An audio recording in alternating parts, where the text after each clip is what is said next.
Welcome back, friends. Today I'm going to go over 5 commonly asked questions. Why do truckers do that?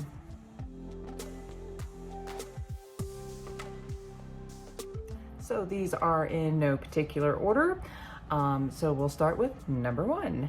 Number 1, why do truckers have headsets on? Why do they do that? Well, they do that because in most states nowadays, it is against the law to hold your phone to your head or hold any handheld device while you are driving down the road.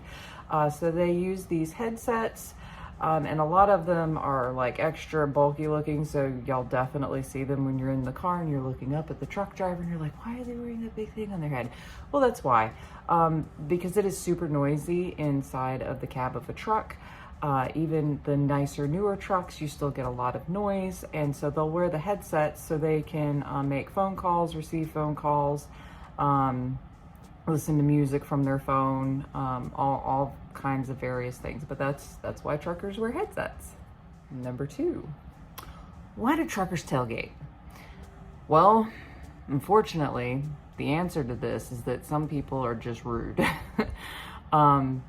I don't do it. A lot of good truck drivers don't do it. In fact, most truck companies have put in devices nowadays to kind of prevent drivers from being able to do that, at least not without getting into trouble afterwards.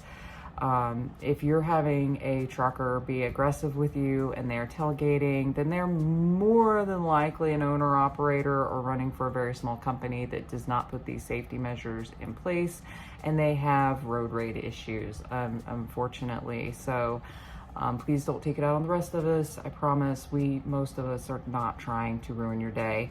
But there are some, but that's with every job, right? There are always that 1 or 2 people that just make everybody else in the department look bad. I'm sure everybody knows one. Number 3, why is that truck driver hogging the left lane? Well, it depends. Sometimes, falls back to the last question, they're just rude. In my case, we're team truck drivers. So while I am driving, my husband is sleeping, and vice versa. There are certain sections on our route. For example, on I-26, the road is not great. I-26 is in South Carolina, and most of the right-hand lane where truckers are supposed to be, the road is very rough. Now, they are working on repairing it, so yay, South Carolina, we thank you as truck drivers, and all drivers across the board, I'm sure. But what happens is that I'll choose that left lane because it's smoother. And you're like, well, why does that matter? You're in a truck, you're working. Well, it matters to me this much, but it matters this much to my husband who's trying to sleep. Can you imagine trying to sleep and getting bounced around like this and trying to sleep? You're not sleeping. And that's not good. We want our team drivers to be able to sleep and get the adequate sleep they need so they're not falling asleep or making impaired judgment decisions when it's their turn to drive. So, while some drivers are just doing it because they're rude, just know that there are some that are actually doing it, because they're trying to let their team partner sleep.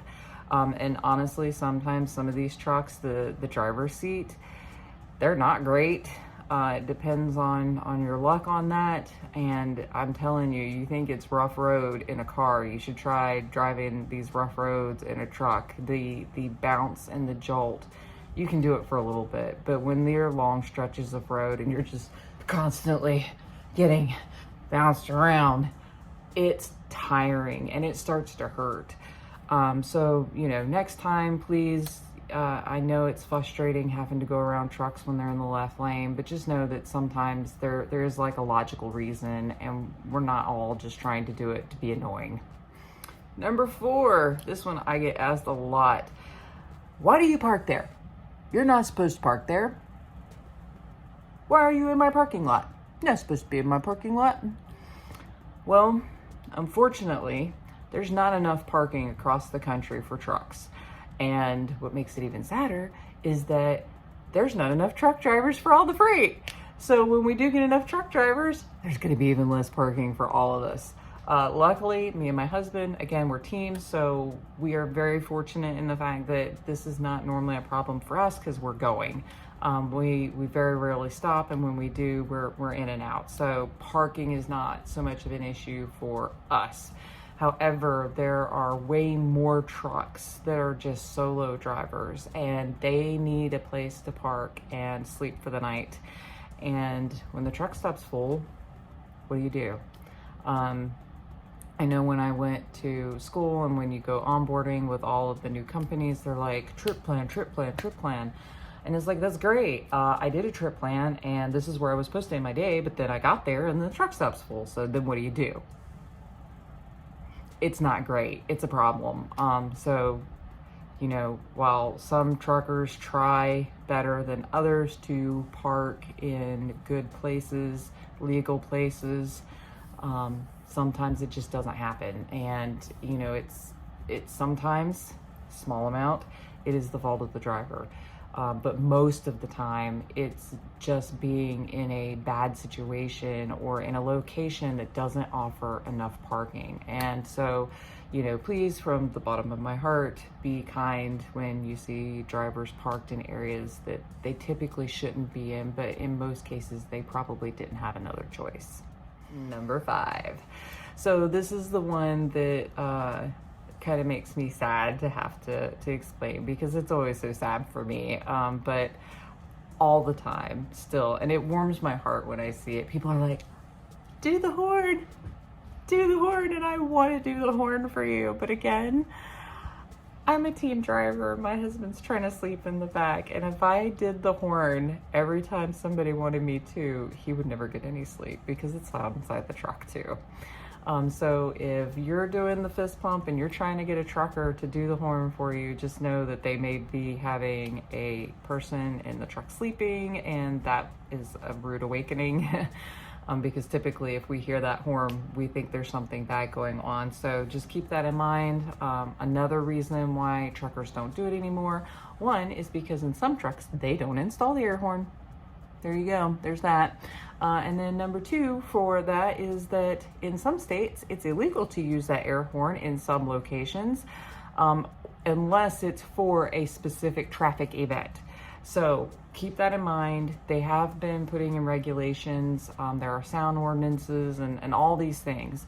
So please, please, please don't be sad if we do not respond to your air horn request. It brings our hearts joy that you love it as much as we do.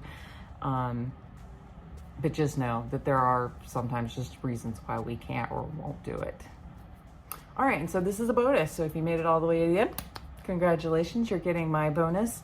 So fun truck fact, most new trucks nowadays have these cute little black boxes located on the front bumper of the tractor, and those are sensors. And those sensors, the good and the bad of those sensors, they will stop us from hitting things sometimes. And sometimes they will try to stop us when there's nothing there for us to hit. So please be mindful when you get into the front of a truck, and you can cause some real kind of emergency situations if you're trying to be like, I'm mad at you, so now I'm going to cut you off. Well, then you may set off those sensors, and it may cause the truck to think that it's going to hit you, and then the whole truck just starts to lock up, and then we have to react really quick to kind of override it. So just know that you know, I'm sorry if you're mad at truckers. It happens. I know it's tough, but those kinds of actions can cause you know, the truck to react in ways, and sometimes we can correct it, and sometimes it can happen and it can't be corrected, and it can cause an accident. So please be mindful of that. Also with that front sensor radar, I know lots of drivers get mad at me, and I feel bad. Like, I'm just trying to do my job every day. And those sensors now, for at least our truck and lots of the new trucks, when I'm going down the road and I have my cruise control on, which is how they want us to operate the trucks for fuel efficiency, it notices when I'm getting closer to something, and it'll change my speed to keep me from getting too close and to keep me from tailgating, which is all good things.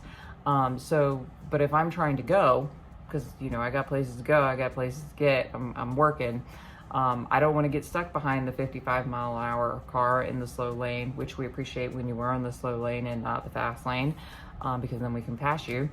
I'm going to change lanes, and I will probably change lanes way sooner than you think I should be. But that, again, is because of that sensor. I can override the sensor in the truck, but it only lets me do it for so long before I get penalized for it. And all these things get sent back to my company, and they analyze it, and it can affect my job. So if you're ever like, I know you were going to pass that truck or that car in the lane there, but why'd you move over so far away? You weren't even close to them before you changed lanes. Well, unfortunately, that's why. I don't love it either, but it is safer for me to go ahead and change lanes early, and then pass and then get back over. And sometimes it's annoying. It's annoying for me, the driver, and I know, because people let me know. People will let me know that I have annoyed them, and I'm sorry. I don't mean to be annoying. I'm just trying to do a job. So there you go, some more fun facts about trucks and some of the fun things that us truck drivers have to deal with. If you have any other fun truck driving related questions, I would love to answer them for you. So drop me a comment below. If I get enough, I'll do another video. If not, I won't do another video about trucks, but I thought I'd throw this out there because I am obviously a truck driver, and I thought it would be fun just to kind of, put some stuff out there, answer some general questions that I hear a lot. So until the next time, guys, shake a tail feather.